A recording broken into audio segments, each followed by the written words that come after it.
It's the third day of a 3-day intensive storytelling in-service training course for teachers at Torrington Learning Community. This afternoon, teachers are learning from each other and reflecting on development as storytellers. Yeah. I like stories to be told to me that are quite, big gestures and sort of actions to it. Off together as fast as they can, deeper and deeper and deeper into the forest, where they found Bear. And Bear was plodding along. And he was sat by the tree, scooping out and licking honey, all right.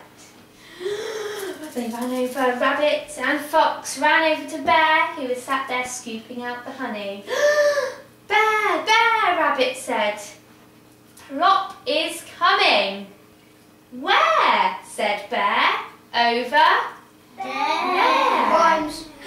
That's right. But what is Plop? Said Bear. I don't know what Plop is, said Rabbit and Fox. But it's something terrible. Like 3 days of this course has gone along, I've learned to let go a little bit more, relax a little bit more, and just go for it rather than putting up that sort of barrier of like, oh, I can't do this, everyone's watching me, I don't really know these people, but actually just to go for it. And with the story I've just done this afternoon, to sort of change the end of the story and let them make it up. Then it feels part of their story, and that they were just as involved in it as me, in the story as I was. So what I'm hearing is you're developing the whole notion of the collaborative process, that it's actually a co-creative, collaborative thing that you're doing. That's definitely something I want to build on, because I've tried that before and it worked, but not brilliantly. So I think I think that's a good thing it didn't work brilliantly, because you can always see ways to improve that. I think you would like to be a bear. We take our time padding softly through the forest, and no other animals bother us. We eat sweet honey and the tastiest berries, and we have a warm den, and you can play with my cubs for as long as you like. When we talked right at the beginning of the day, and my anxieties about how much the audience participate, so I was really pleased with the participation that I got from the students this afternoon. So that was very rewarding to feel their involvement and their enthusiasm.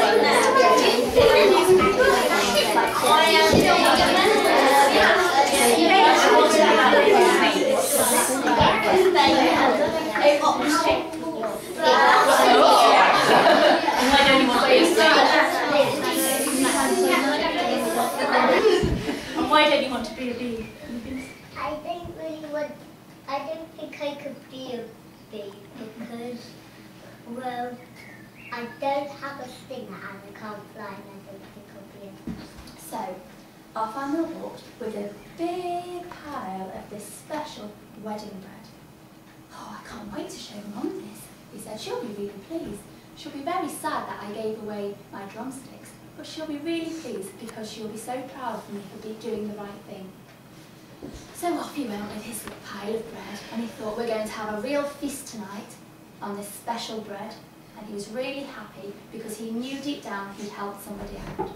I liked that they were listening, because they did listen quite well, didn't they? They were quite well behaved, which I was a bit worried about. So I liked that bit, that they were responsive and they seemed to follow the story quite well. And some of the younger ones at the front, I think they were the year 3s, the little girl was like, oh, she was getting towards the end, she realised what was happening, and she'd kind of worked out what the answer was going to be, so I could see she was like ready to say something. So I quite liked that. That was quite nice to see that they were involved. Idea? What else? Motorbike. Tricycle. Oh, somebody said it at the beginning. I wonder if they can remember. So it wasn't a tractor, was it a car? Can you remember? Not a quad bike. You wear them on your feet.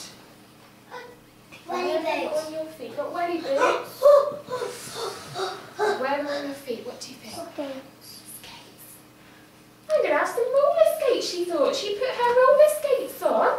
Whoopee! Off she was gone. But then she stopped and thought,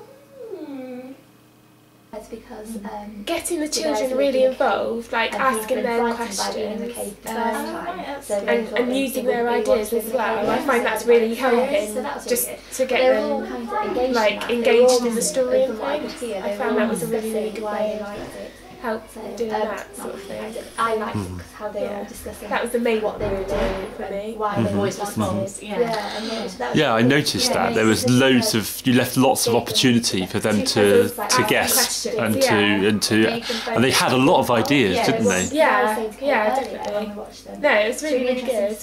Just getting what they thought, just building up all those ideas and then saying what it was in the story, or actually using one of their ideas. It was a really good story. Was using, you were singing with them and you were playing the drum to bring the children into the story, and you were giving them tasks to do, and that was really nice because it kind of involved them a bit more. And in the evenings they often sang together the song that the little boy had sung in the cave. Way-a-na, way-a-na, way-a-na, hey. Way-a-na, way-a-na, way-a-na, hey. Way-a-na, way-a-na, way-a-na, hey. Way, hey, hey, yo, way, hey, yo. And something about just taking your time with things and not feeling that pressure of, this is a bit uncomfortable, I'll quickly move on. So yeah, perhaps learning to kind of trust the situation a bit more and relax it more with the audience.